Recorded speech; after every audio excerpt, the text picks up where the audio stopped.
Bonjour à tous, je suis très heureux de vous retrouver pour un nouveau webinaire AWS. Au programme aujourd'hui, nous allons parler de containers, un sujet que bizarrement nous n'avons pas encore abordé et j'ai jugé qu'il était temps de le faire. Comme d'habitude, nous ferons deux webinaires. Le premier sera consacré à un service qui s'appelle Amazon ECS, service managé. Et le second sera consacré à une solution open source que vous connaissez certainement qui s'appelle Kubernetes. Et nous verrons comment déployer Kubernetes sur AWS. Je vais commencer donc par Amazon ECS. Je vais vous présenter les grands concepts. On fera ensuite une démo. Et puis on en fera de même pour Kubernetes dans le deuxième webinaire. Et comme c'est la journée d'Halloween, on verra si les démos réussissent à bien se passer. J'ai essayé de conjurer le mauvais sort, mais je pense qu'on n'est pas à l'abri d'un certain nombre de surprises. On verra. Allons, restons optimistes. En avant. Alors avant toute chose, quel est le problème que nous essayons de résoudre? Quel est finalement l'objectif d'un outil comme Amazon ECS ou Kubernetes ou d'autres? Le problème est relativement simple à formuler. On dispose d'un ensemble de ressources matérielles, d'un ensemble de serveurs, un ensemble d'instances qui ont chacun une capacité processeur, une capacité mémoire.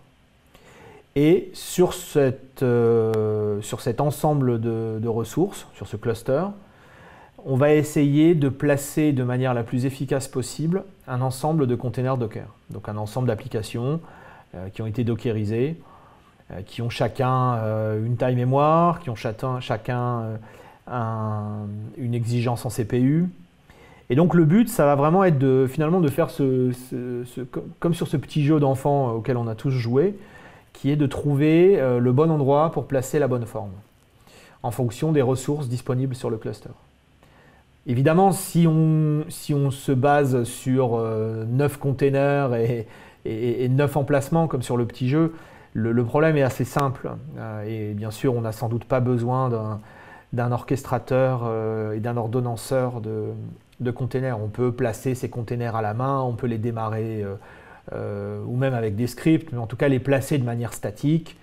Et dire que les containers 1, 2, 3 vont sur le premier serveur, 4, 5, 6 sur le deuxième, etc., etc. Le problème devient plus compliqué lorsqu'on passe à l'échelle, comme souvent.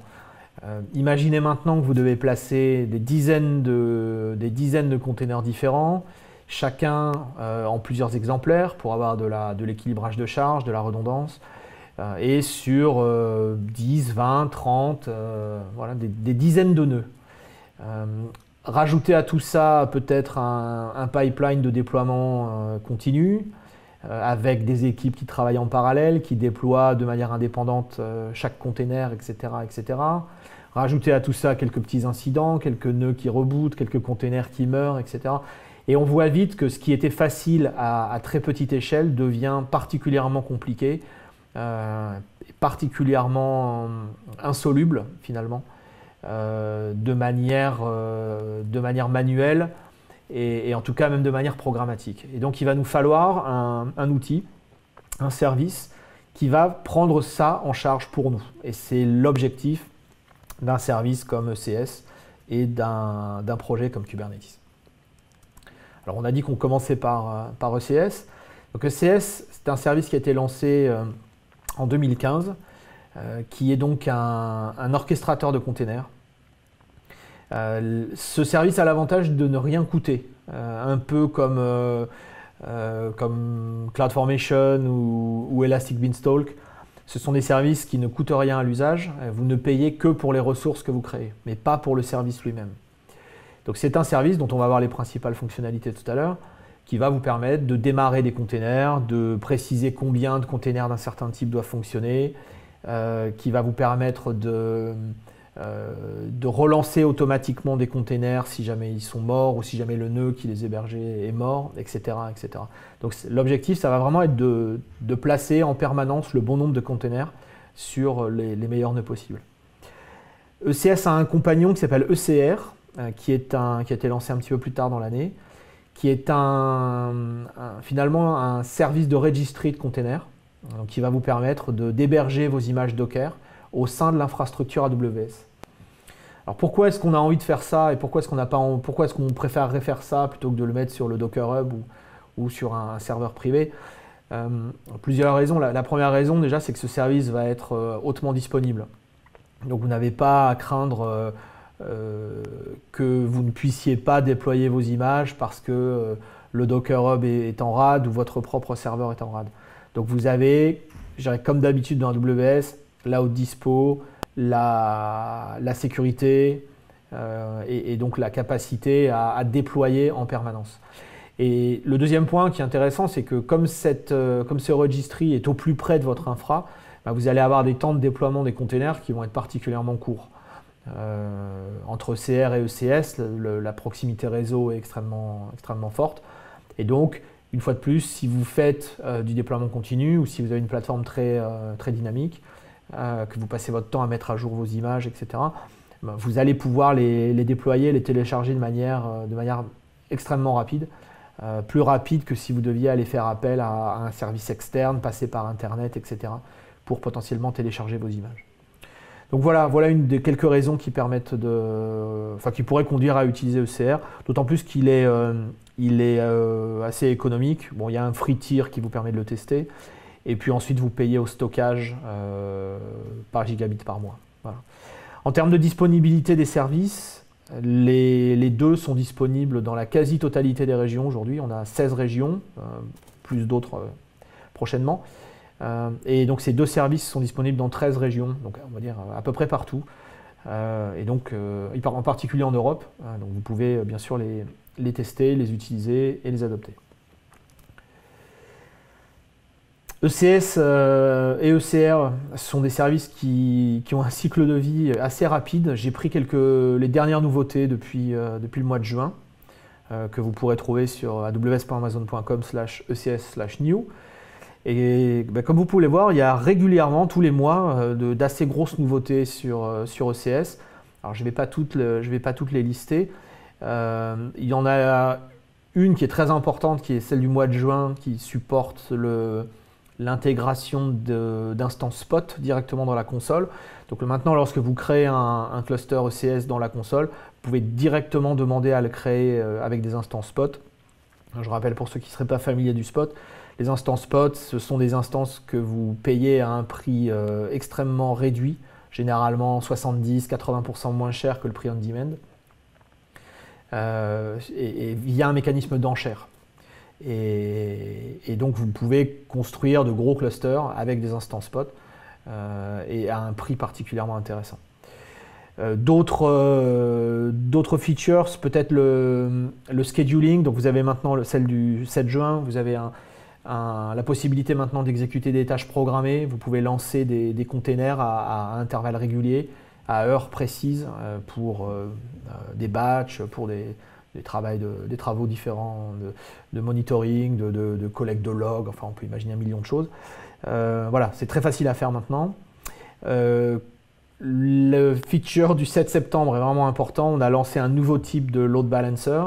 Jusque-là, on avait les ELB, enfin le load balancer classique, les ALB, donc Application Load Balancer niveau 7, et donc depuis quelques mois maintenant, les Network Load Balancer, qui vous permettent d'atteindre de très très gros débits, donc des centaines de milliers, voire des millions de connexions par seconde en TCP. Et donc ce nouveau load balancer a été intégré avec ECS, et donc maintenant vous pouvez établir des connexions TCP directes avec des débits une fois plus très très élevés directement entre vos applications et vos containers. Voilà, d'autres fonctionnalités, et puis surtout une fonctionnalité qui va tous nous intéresser, qui est que depuis début octobre, on a la facturation à la seconde sur les instances EC2 et sur les volumes EBS.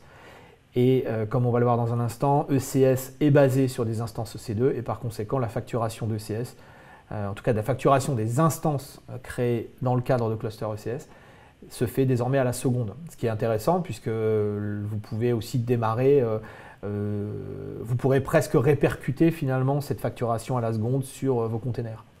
Là où avant la facturation se faisait à l'heure et où peut-être le reporting applicatif était un petit peu plus compliqué.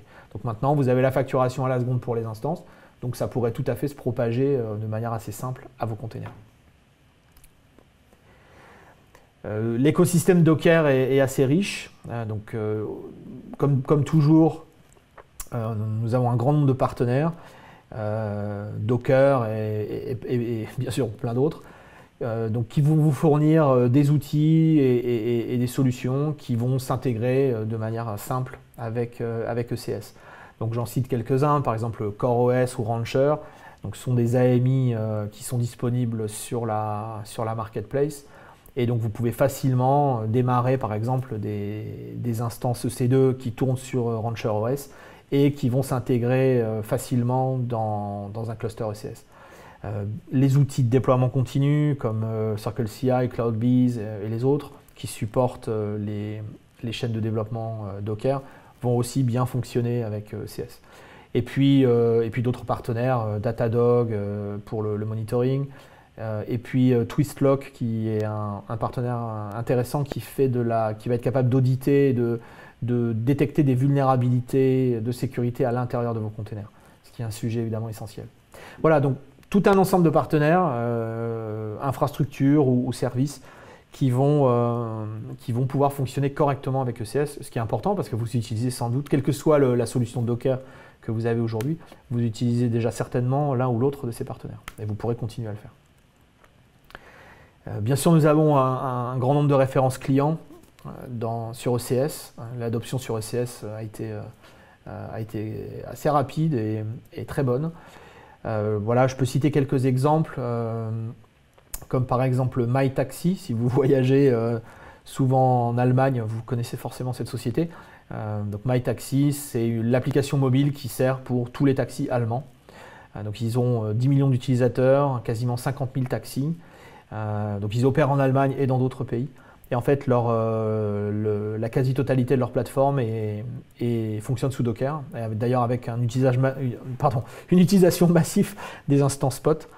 Et donc, ce qui leur permet d'avoir les bénéfices de Docker, la capacité à scaler rapidement, à démarrer rapidement des containers et des nœuds lorsque la charge est importante, tout en contrôlant leurs coûts. Je pourrais donner un deuxième exemple qui est Mapbox. Mapbox, c'est un concurrent de Google Maps, on peut dire ça comme ça. Ils ont 200 millions d'utilisateurs actifs par mois et plus d'1 milliard de requêtes par jour. Et donc un trafic énorme. Et ils utilisent aussi massivement ECS, aussi bien pour la partie front que pour la partie back. Voilà un autre exemple qui, je crois, n'est pas sur ce slide. Je pourrais parler de Coursera, la plateforme de cours en ligne que vous connaissez. Et Coursera utilise aussi beaucoup ECS, en particulier pour exécuter toutes les tâches liées à du code écrit par les étudiants. Donc à chaque fois que vous écrivez du code sur Coursera et que vous l'exécutez sur la plateforme de Coursera pour qu'il soit noté, il va être exécuté sur un cluster ECS. Ce qui leur permet bien sûr d'isoler ce code du reste de la plateforme. Il ne faudrait pas que quelqu'un, via du code malicieux, arrive à détourner la plateforme de Coursera. Et puis ça leur permet là aussi de scaler rapidement si jamais un cours est très populaire, que le nombre d'étudiants augmente, qu'il y a beaucoup de jobs à exécuter en parallèle. Ils peuvent démarrer davantage de containers, davantage de nœuds et gérer tout ça de manière simple. Bon, voilà 2-3 exemples. Le point commun qu'on trouve chez tous ces clients, c'est toujours le même, c'est la nécessité d'avoir de scaler, surtout lorsqu'ils ont des infrastructures microservices, ce qui est le cas de plusieurs de ces plateformes comme Expedia également, qui déploient sur ECS. Donc la capacité à scaler un microservice indépendamment des autres, donc démarrer davantage de containers, trouver des ressources disponibles sur le cluster et le faire de manière extrêmement rapide. On sait que le temps de démarrage de containers est plus rapide que le temps de démarrage d'instances. Donc c'est un avantage. Donc vraiment cette rapidité de déploiement, cette scalabilité, sans parler des avantages de Docker en général pour le cycle de déploiement, tout ça ce sont des choses qu'on retrouve souvent chez nos clients.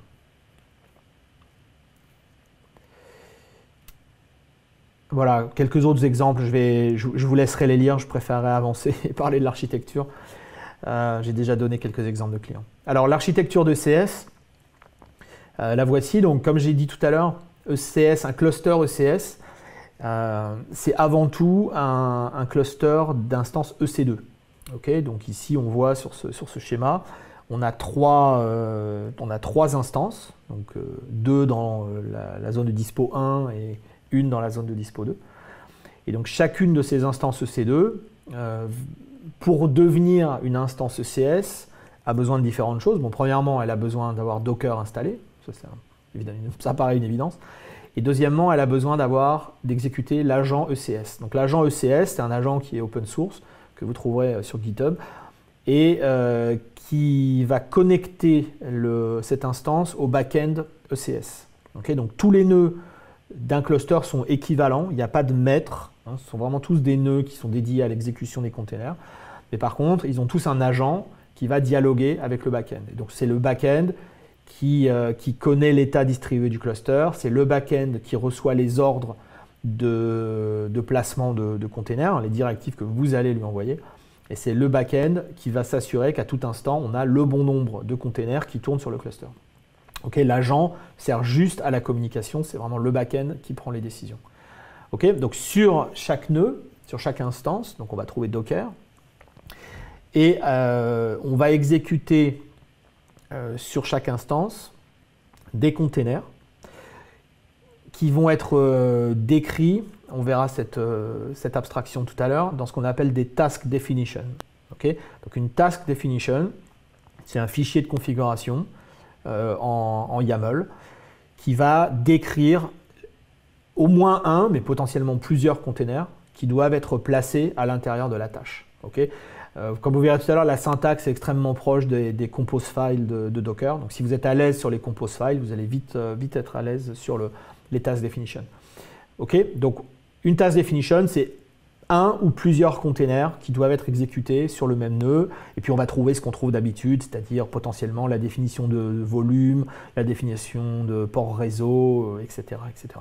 Okay, donc on va définir ces tâches, on va les lancer, et donc le back-end va s'assurer que le bon nombre de tâches tournent sur l'ensemble du cluster. Si jamais une tâche meurt, eh bien elle va être relancée automatiquement par le back-end. On va faire des tests là-dessus tout à l'heure. Okay.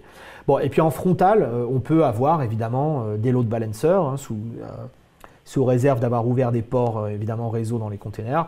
On peut mettre des load balancers, donc soit des application load balancers, soit des network load balancers, qui eux-mêmes vont être visibles depuis Internet et qui vont vous permettre de recevoir du trafic venant de vos utilisateurs. Okay, voilà, donc ce qu'il faut retenir de ce schéma, c'est donc 2 ou 3 choses. Donc, un cluster ECS, c'est un ensemble de nœuds EC2 sur lesquels Docker est installé, sur lesquels l'agent ECS est installé. Cet agent communique avec un back-end qui connaît l'état distribué du cluster, qui reçoit les directives que vous lui envoyez et qui va s'assurer qu'à tout instant, le bon nombre de tâches tournent sur le cluster, et quitte à en relancer lorsqu'elle meurt ou lorsque des nœuds meurent. Okay, donc on va voir tout ça plus en détail pendant la démo. Alors comment est-ce qu'on utilise ECS? Bon, bien sûr, on peut l'utiliser dans la console, je vous montrerai rapidement la console tout à l'heure, mais l'objectif c'est plutôt d'utiliser une ligne de commande et d'automatiser et de scripter. Alors pour ceux qui ont envie de faire du CloudFormation, bien sûr on peut faire du CloudFormation aussi, hein, j'en parlerai pas trop aujourd'hui. Cette ligne de commande, c'est une ligne de commande qui est spécifique.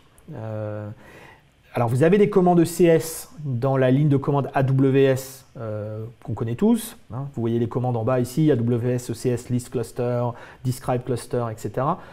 Mais comme souvent sur cette ligne de commande, ce sont vraiment des commandes d'infrastructure, c'est plutôt des commandes de bas niveau. Donc elles sont utiles, mais elles sont plutôt utiles pour gérer le cluster lui-même et pas tellement pour gérer les applications qui vont tourner sur le cluster. Et donc un peu à l'image de ce qu'on fait sur Elastic Beanstalk, où on a cette ligne de commande EB, ici on a une ligne de commande ECS CLI, qui est open source, que vous pouvez récupérer sur GitHub, qui est une ligne de commande séparée, qui va vous permettre de manière super simple de créer un cluster, de lancer des services, etc., etc., de les arrêter, de les scaler. Et littéralement, ce sont les commandes que vous voyez à l'écran. Donc c'est vraiment le même esprit une fois de plus qu'Elastic Beanstalk. On essaie d'avoir une ligne de commande AWS, infrastructure plutôt orientée Ops, etc. Et on a une ligne de commande ECS CLI plutôt orientée, même franchement orientée développeur, Et donc en leur donnant la capacité de créer des clusters très simplement et de gérer les services très simplement, en se souciant finalement très peu de ce qui peut se passer en dessous. Ok. Donc ce que je vous propose, c'est d'enchaîner sur une démo et de voir un peu ce que ça donne. Donc je vais quitter les slides.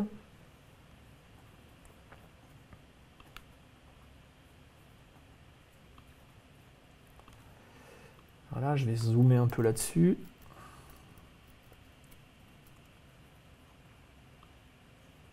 Voilà. Je pense que ça doit être... Je vérifie mon écran, ouais. Bon, ça va, ça doit être bien lisible. Alors, on va jeter un petit coup d'œil juste à la console pour commencer. Donc la console ECS, la voilà. On va zoomer un peu aussi. Donc pour l'instant, évidemment, elle est vide, puisque je n'ai pas créé de cluster. Voilà, on va la mettre comme ça. Oups. Et puis on va voir ce qui se passe au fur et à mesure. Ok. Donc, on a dit, on a besoin de cette ligne de commande. Alors évidemment, moi je l'ai déjà installée. Ok, donc elle est là, c'est un binaire que vous pouvez télécharger et installer sur votre machine locale. Hein. Ici, je travaille en local sur mon Mac. Donc la première étape, ça va être de configurer un cluster. Donc on peut le faire, ça va être cette commande-là, voilà, où on va lui dire tout simplement, je vais travailler avec un cluster qui s'appelle, allez, on va pas être original, on va l'appeler Webinar Cluster. Okay. Voilà, donc là, à ce stade, on n'a rien créé, hein, on a juste défini le nom du cluster avec lequel on va travailler. Okay. Donc maintenant, si on veut créer un cluster, voilà, on peut préciser la région, oui, on va préciser, allez, précisons la région. Des fois qu'il ait envie de me le créer à un endroit exotique. Ok. Donc ensuite, on va créer le cluster. Donc ça va être cette deuxième commande que vous voyez là, ECS-CLI up. Ok. On va indiquer une clé, le nom d'une paire de clés SSH pour pouvoir se connecter sur les nœuds si on en a envie. Capability IAM parce qu'il va créer un certain nombre de ressources IAM dont on a besoin. Et puis la taille du cluster. Ok. Donc allons-y.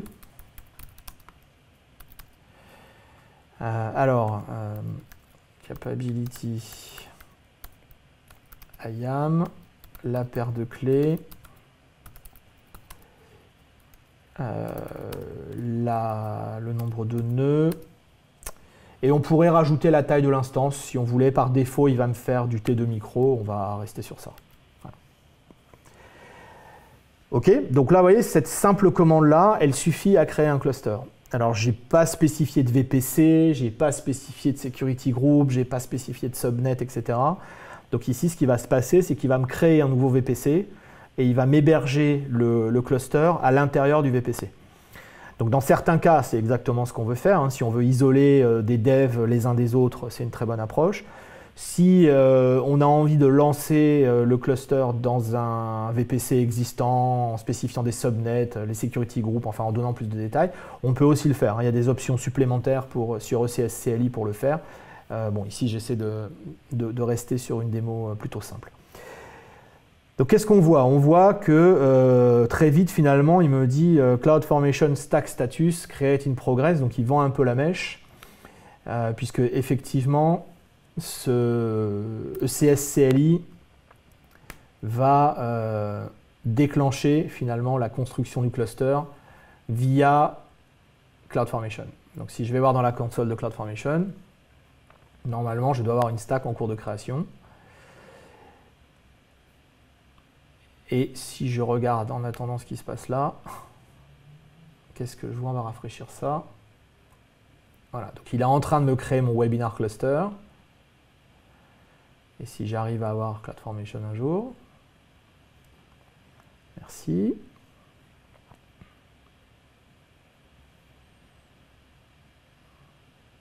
Ah, va falloir que j'upgrade le modem là. Mon Dieu. On est au bureau, hein, je vous rassure, on est sur un accès réseau au bureau. C'est Halloween. Ah là. Ok, donc qu'est-ce que je vois? Je vois qu'effectivement j'ai j'ai ma stack en cours de création.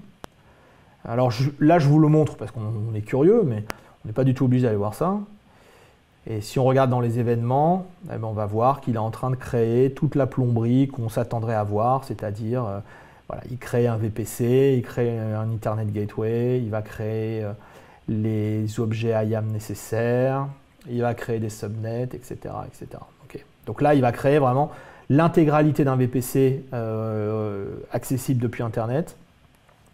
Et puis, il va évidemment créer les instances EC2. Donc, ça prend peut-être 5-6 minutes, parce qu'il faut qu'il crée tout ça. Donc, c'est aussi une des raisons pour lesquelles on peut avoir envie, évidemment, de lancer son cluster dans un VPC existant. Hein, on va économiser tout ce temps de création. Okay, bon, mais ici, je voulais vous montrer l'ensemble.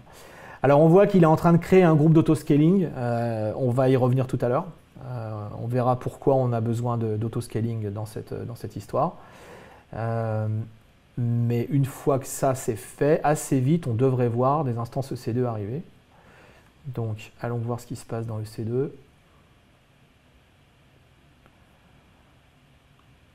Je pense qu'il est encore un peu tôt pour les voir ici.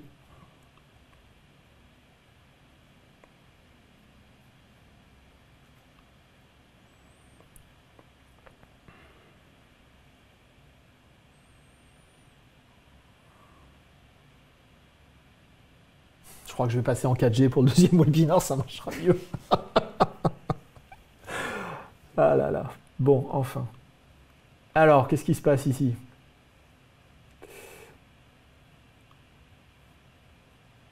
Ok, on voit que les instances, voilà, on voit que les instances commencent à arriver, lentement mais sûrement.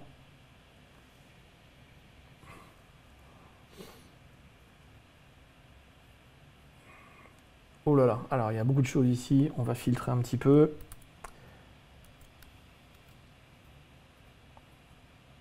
Voilà, donc là je vois mes trois instances. Donc elles ont un nom qui a été attribué par la Stack CloudFormation. Donc elles ont le nom, du cluster aussi dedans. Donc si vous voulez filtrer, vous pourrez filtrer sur Webinar et on les trouverait. Donc on voit que ce sont des T2 micro, on voit qu'elles sont dans des zones de disponibilité différentes. Voilà, donc elles sont dans un VPC, isolé. Ok. Et donc voilà, ça c'est la partie EC2, mais une fois de plus, on n'est pas obligé de voir ça. Ce qui nous intéresse, c'est plutôt ça. On va fermer ce truc-là, voilà. Et donc je vois que j'ai mon cluster, j'ai 3 instances. Pour l'instant, j'ai aucune tâche dessus, hein, puisque j'ai rien démarré. Donc tout ça est vide. Et donc maintenant, je vais pouvoir démarrer un service. Okay, voilà, aucune tâche disponible. Enfin, aucune tâche démarrée, plus exactement. Okay, on voit ici les fameuses schedule tasks dont je parlais tout à l'heure. Donc les tâches programmées que vous pouvez lancer. Et puis on a aussi des graphes, CloudWatch qui ici ne vont pas nous dire grand-chose parce qu'on vient de démarrer. Voilà. Okay. Voilà. Bon, comme d'habitude, on a des métriques, mais pour l'instant, rien dessus. Ok, alors maintenant, comment est-ce qu'on démarre un container là-dessus? Ou des containers. Donc on va créer ce que j'ai mentionné tout à l'heure, c'est-à-dire une task definition. Donc ici, j'en ai une qui est très simple. Alors si vous êtes, une fois de plus, si vous êtes familier des compose files Docker, vous allez retrouver vos petits. Donc ici, je crée une task definition, il va s'appeler PHP demo. L'image est hébergée dans ECR. Donc j'ai créé un repository ECR qui contient mon image. J'ai oublié de le préciser tout à l'heure, mais évidemment, vous accédez à ce repository avec les outils Docker classiques. Hein. Donc vous faites AWS ECR create repository blablabla pour l'initialiser. Et puis ensuite, vous faites Docker login, Docker push, Docker pull, etc. Alors, on a ensuite 2 champs qui sont un peu spécifiques, donc qui sont CPU shares et memlimit. Alors, memlimit, ça se comprend bien, c'est 128 mégas ici.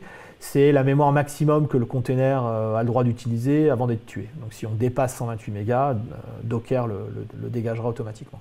Okay, c'est amplement suffisant pour ce qu'il y a dans ce container. CPU shares, c'est un paramètre qui finalement est une indication du poids CPU de ce container. J'ai dit tout à l'heure que le problème qu'on essayait de régler, c'était de placer au mieux les containers sur le cluster.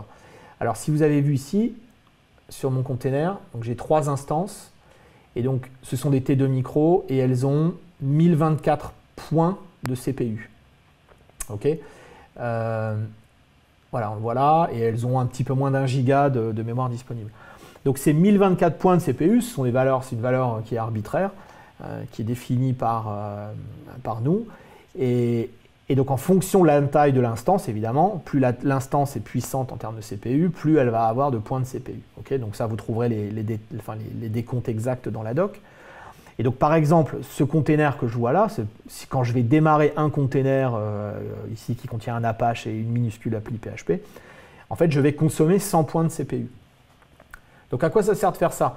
Eh bien ça vous permet de régler finalement le nombre de containers que vous voulez avoir par instance.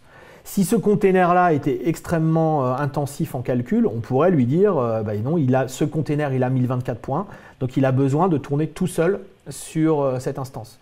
A contrario, ici, s'il a une utilisation CPU faible, eh bien, un poids CPU faible, on va pouvoir en empiler un grand nombre sur les mêmes instances et ça ne posera pas de souci. Donc c'est vraiment une indication que vous donnez à l'ordonnanceur en lui disant voilà le poids, voilà la part de CPU que ce container doit réserver. Voilà. Ensuite, il l'utilise ou il ne l'utilise pas, mais une fois de plus, ça vous permet de régler le poids respectif et l'allocation respective de CPU que vous voulez donner à ces containers.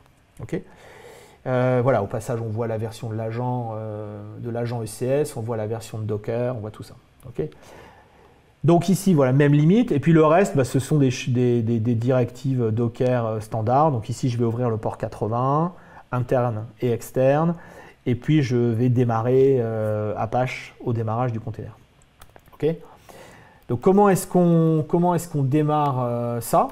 Tout simplement, donc on fait ECSCLI, compose, service, up.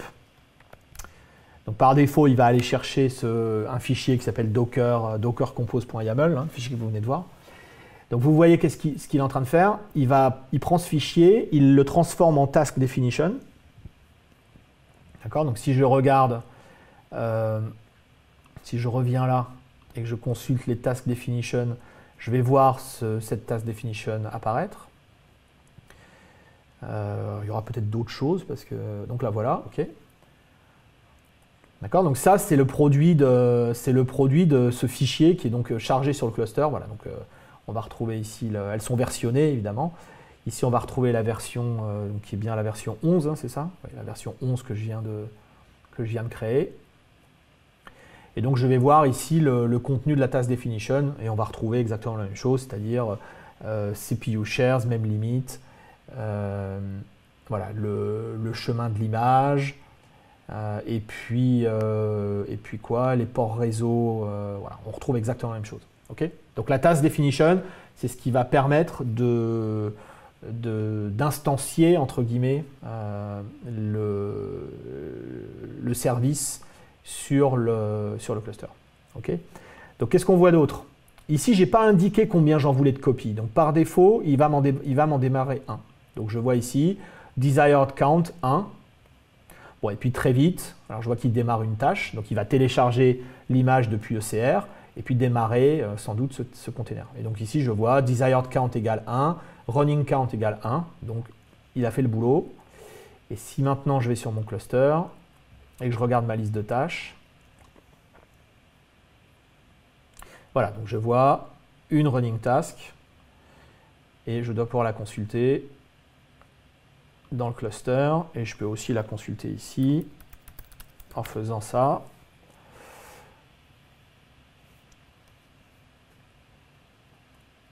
Voilà, donc je vois que effectivement PHP démo a été démarré. Voilà l'adresse IP de la machine. Donc d'ailleurs, si je prends cette adresse-là et que je l'ouvre, donc là on va voir les tâches. Tac.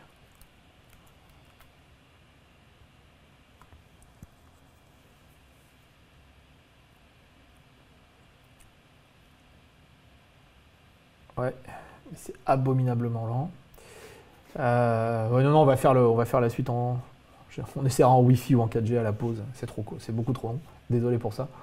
Donc ici je vois, je me connecte bien sur le port 80 et j'ai bien ma page PHP qui tourne dans mon Apache.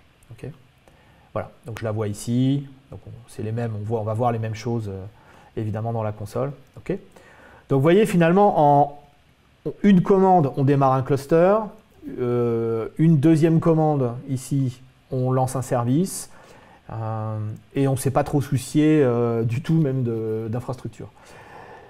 Alors si j'ai envie d'en démarrer plusieurs, j'ai 3 nœuds, donc on pourrait dire qu'on veut 3 exemplaires de cette tâche. Donc on va avoir un desired count qui devrait passer à 3 et un running count, on va regarder ici ce que ça donne. Voilà. Donc je le vois là, c'est intéressant. Donc on voit, j'en ai une deuxième qui a déjà démarré, j'en ai 2 running et j'en ai une troisième pending. Enfin là, j'imagine que maintenant ça fait 3. Voilà, non, pas encore. Voilà. Ce sont des petites instances. Hein. T2 micro, faire du Docker sur T2 micro, c'est un peu excessif. Mais bon, l'avantage c'est que vous pouvez tester tout ça dans le free tier et ça ne vous coûte rien du tout. Voilà. Bon, sur des vraies instances de production, tout ça est évidemment instantané. Et donc maintenant, je vois si ce troisième container peut bien démarrer. Allez, un effort. Voilà, ça doit être bon. Et donc maintenant, si je refais ça, voilà, je vois mes 3 containers qui ont démarré et je vois qu'ils sont bien sur 3 nœuds séparés, tout simplement parce que j'ai cette contrainte du port 80 qui m'oblige à ne démarrer qu'un container par nœud. Il n'y a qu'un port 80 par nœud. Et donc je ne peux pas ici les mettre sur le même nœud. Si je voulais avoir plusieurs copies de ce container sur le même nœud, il faudrait que je les démarre sur des ports aléatoires. Donc je laisserai Docker assigner un port aléatoire en sortie.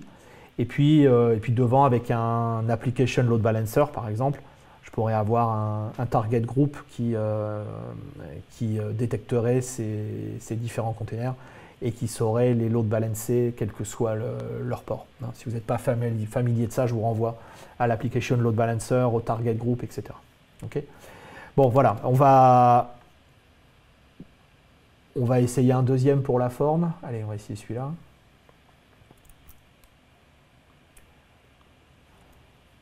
Alors, on va afficher la page magique pour avoir l'identifiant du container. OK, on va vérifier que c'est pas le même.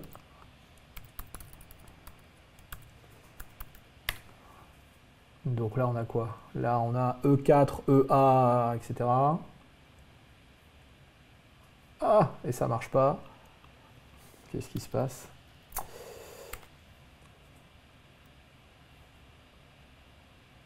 C'est intéressant. Qu'est-ce que j'ai fait? Ah oui, c'est la mauvaise adresse. C'est assez bizarre de voir ce qui s'affiche d'ailleurs. Voilà.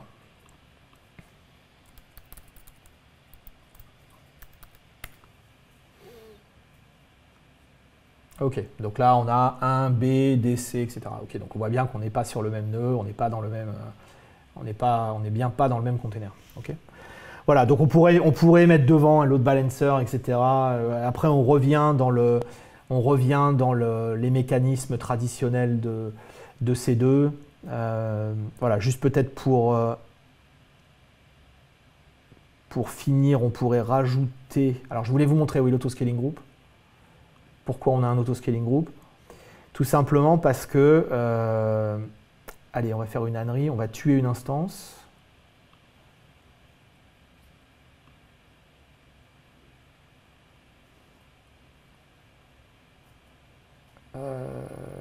Pourquoi il veut pas? Ah oui, il faut peut-être que j'en sélectionne une, oui. Ce serait mieux. On va tuer une instance et on va voir ce qui se passe.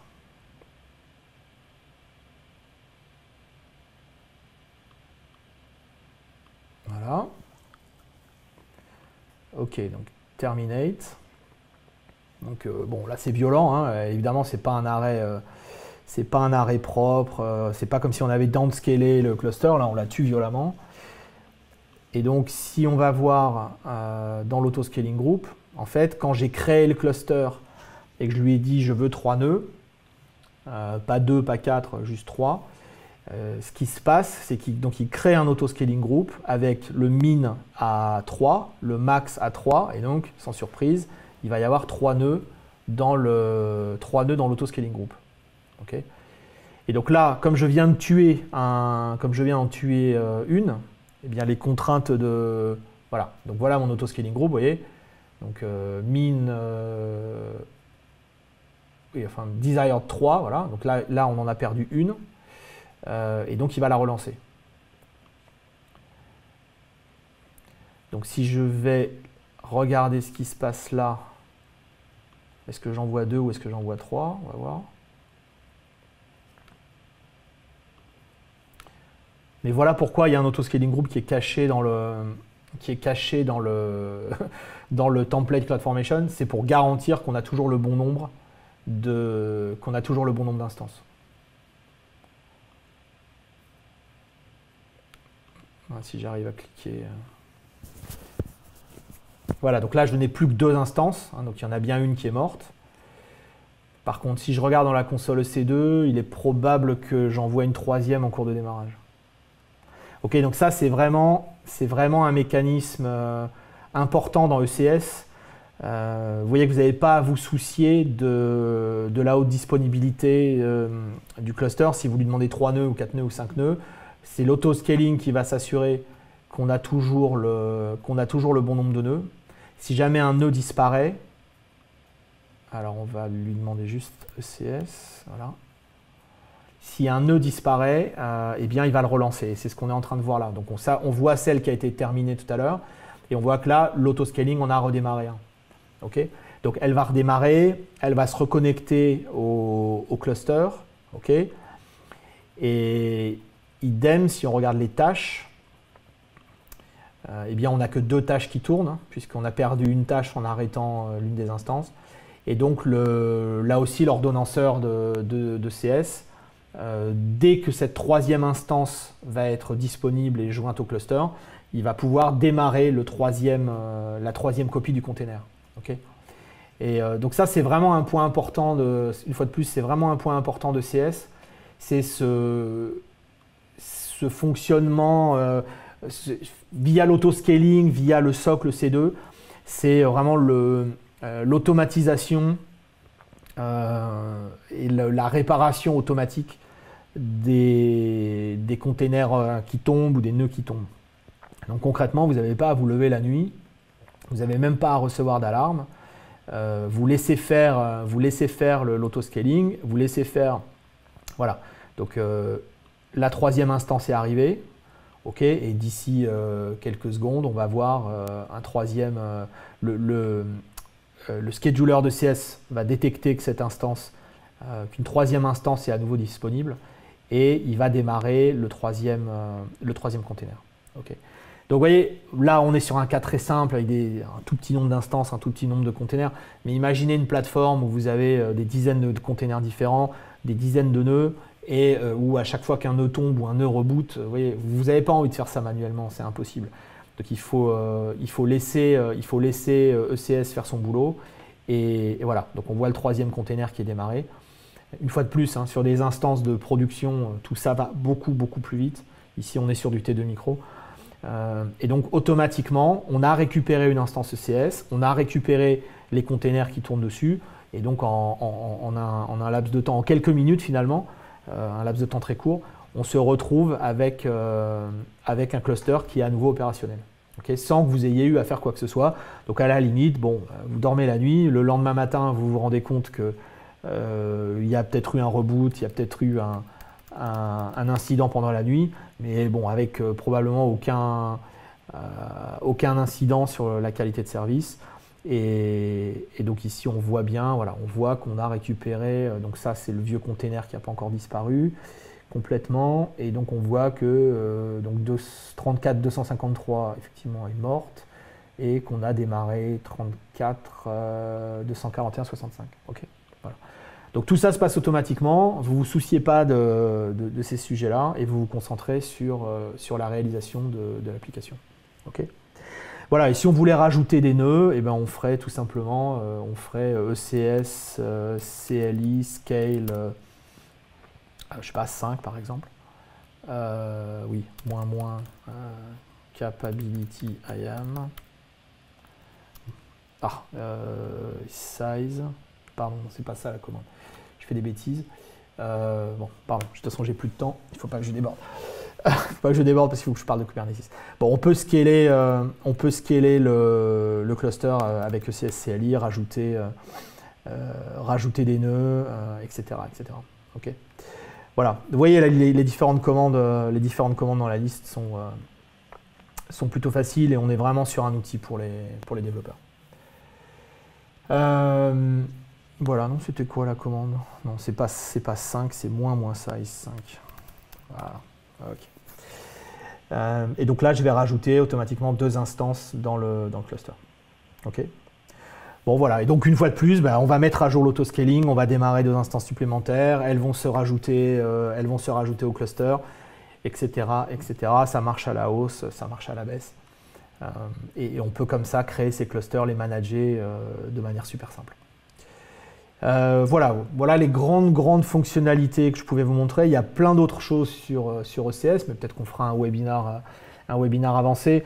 On peut définir des contraintes de placement sur les containers. Donc par exemple, si vous avez envie qu'un container soit toujours placé sur un type d'instance donnée, peut-être disons pourquoi pas une instance GPU. Vous avez un container qui a besoin d'un GPU, donc il faut qu'il soit sur une instance GPU. Vous pouvez, dans la task definition, vous pouvez indiquer des contraintes de placement, par type d'instance ou par zone de disponibilité. Vous pouvez mettre des labels sur les instances. Vous pouvez lui dire d'éviter certaines instances avec un tel label ou au contraire de ne se placer que sur des instances avec tel label.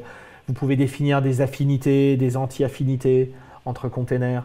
Vous pouvez choisir d'optimiser le placement pour avoir l'utilisation mémoire la plus efficace, ce qu'on appelle le bin packing.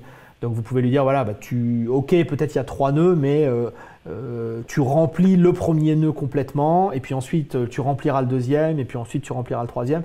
Si vous voulez optimiser les coûts et avoir des clusters de la plus petite taille possible, ça peut être une bonne stratégie. Ou au contraire, vous pouvez avoir une stratégie de type spread, où vous allez étaler au maximum les containers sur des instances différentes. Donc là, ça va plutôt être une stratégie d'équilibrage de charge, de haute dispo, etc.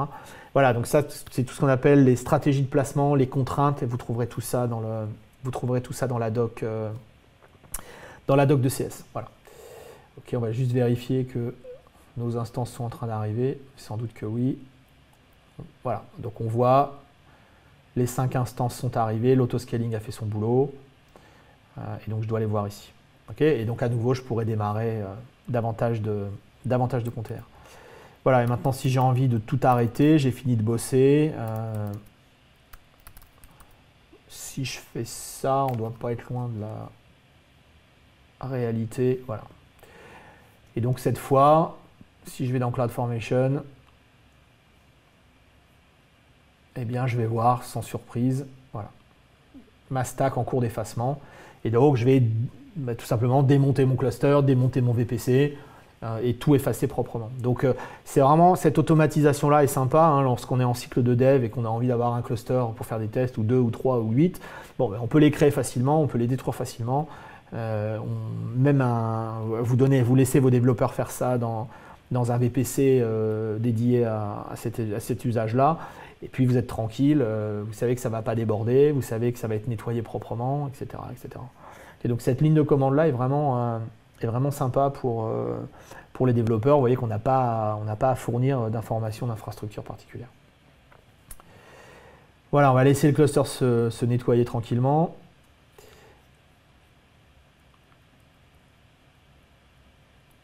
J'avais 2 ou 3 petites choses encore à vous dire. Voilà, je crois qu'on a vu à peu près toutes ces commandes-là.